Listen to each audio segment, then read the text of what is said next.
Allah Teala Kur'an'da aytadiki, Estaizu billah, Ya eyyuhannas, inna khalaqnakum min zekarin ve untha ve cealnakum şu'uban ve qabaila li ta'arafu inna akramakum indallahi atqakum. Allah aytyapti, ey odamlar deb nido qilyapti. Butun odam zotga qarab aytyapti, ey odamlar, biz sizlarni bitta erkak Odam alayhissalom va bitta ayol momo Havodan yaratdik. Butun insonlarni yaratdik. Va ja'alnakum shu'uban va qabaila, va sizlarni biz turli elat va millatlarga bo'ldik. Li ta'arafu, bir-birlaringizni tanishligingiz uchun. Tanishib yaxshi munosabat qilishligingiz uchun. Inna akramakum indallohi atqakum. Albatta Allohning huzurida eng yuqori baland ikromligilar, hurmatligilar bu sizlarni ko'proq Allohdan qo'rqadiganinglar dedi. Mana bu oyati karimada katta hikmat bor ekan aslida. Ya'ni Alloh taolo insonlarni o'zi xohlab turli millatga, turli elatga, turli qabilalarga bo'lib qo'ydi. Hammamizni bitta qilib yaratib qo'ymadi. Hammani arab qilib qo'ymadi. Bitta qavm qilmadi.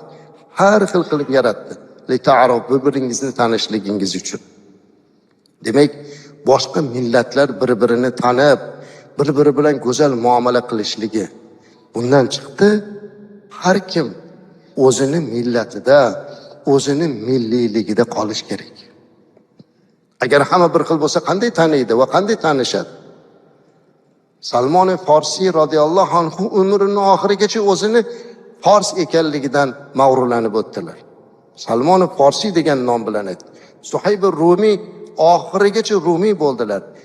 Eng o'sha birinchi bizni ozonchimiz Hazrati Bilol Habashi edi, Efiopiyalik edilar. O'zini o'shanisi bilan faqirlanib yurdi. Salmon Farsi aytmadilarki, bo'ldi, men sahoba bo'ldim, islomni qabul qildim, meni Fors demanglar demadilar. O'zini o'sha taxallus bilan atadilar. Men Farsiyman dedilar. Qarang. Demak, har kim o'zini milliy urfini, tilini, an'anasini saqlagan holda boshqalarni hurmat qilish kerak. Mana shu oyatning davomida Alloh juda nozik bir narsani ham o'rgatyapti. Islom millatchilikka qarshi, milliylikka emas aslida, millatchilikka, asabiychilikka qarshi. Falon millatni yuqori qo'yish, falon millatni obro'si demasin deb Alloh aytayaptiki, biz sizlarni har xil millat qildik, har xil qabila qildik, ammo inna akramakum indallohi atqakum.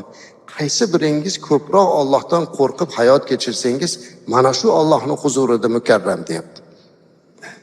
Qarang, demak dinimizda biror bir millatchilik yo'q. Biror bir millatni tahqirlash yo'q. Ammo milliylik bor. Shuning uchun ham Buxoriy deb yuribmiz hozirgacha. Hazrati Buxoriy o'zini Buxoriy ekanligidan faxr qilib o'tib ketdilar. Termiziy deb o'tib ketdilar. Hamma ulamolarni ko'rsangiz, hammasi o'zini nomi bilan, xususan Zamaxshariy hazratlar, Alloh u kishidan rozi bo'lsin. Men bir faxr qilaman konferensiyalarda ko'rishganimda, bu arablarga aytaman. Arabcha mauiza qilganimdan keyin chiqib kelib aytadilar, sizlar ham arabcha bilasizlarmi? Tilinglar shunaqami? Yo'q, meni tilim o'zbekcha. Lekin nimaga ajablanyapsizki, sizni tilingizni grammatikani asoschisi mana bobom Zamaxshariy bo'ladilar-ku. Arab tili grammatikasini asoschisi deyiladi. Jorulloh deyiladi. Allohning uyini qo'shnisi nomini olgan Zamaxshariy bo'lib o'tdilar. Qarang, Payg'ambarimiz alayhisolatu vassalamdan bizga qolgan qoida bor. Islom dinida azizlar, ma'lum bir forma qabul qilinilmagan. Mumkin emas bu. Bu bitta millatning dini emas. Bitta iqlimga kelgan din emas. Hamma mana shunday bir kiyim kiyish kerak. Mana bunday joyda bunday qilish kerak. Bunaqa narsa yo'q islomda. Yo'q bunaqa narsa. Hatto Payg'ambarimiz alayhisolatu vassalam la yandur ila suwarikum wa amwalikum, sizlarning suratingizga, mol dunyoyingizga qaramaydi. Sizlarning taqvoyingizga qaraydi deganlar. Allohdan qo'rqishligingizga qaraydi. Allohdan qo'rqishlik, taqvo bu kiyim bilan o'lchanilmaydi. Payg'ambarimiz alayhissalom payg'ambar bo'lishlaridan oldin nima kiygan bo'lsa, payg'ambarliklarda ham shu kiyimida qoldilar. Arablar o'ziga xos kiyimini kiyadi.